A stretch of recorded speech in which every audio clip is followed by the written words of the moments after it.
Kabalo ba ka na ang apple cider vinegar daghan kaayog benepisyo sa atong lawas?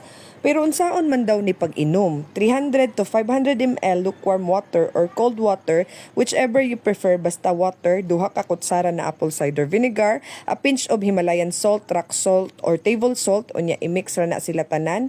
Sa pag-inom ani, always i-dilute gud ni sa water ha, kay basin diretsohon sad og inom. Madaot ng atong ngipon, back throat og esophagus. Mao pay makakos og daghang problema hinuon. Mao pagtarong tawon sa imong mga desisyon diha ha. Gamit jud ka permi og straw aron di magabok ng atong mga ngipon diha kay makadaot baya gid ni sa atong inamel. Inom ka before meal kay makahatag ni sa imuha og satiety and fullness.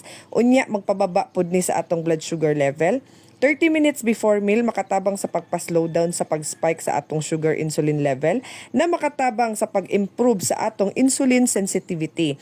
Gainom ko aning apple cider vinegar with an empty stomach kay para ma-flush out good ang mga toxins na naipon sa akong lawas ug ma-boost ang health sa akong liver ug ma-enhance ang detoxification process sa akong lawas.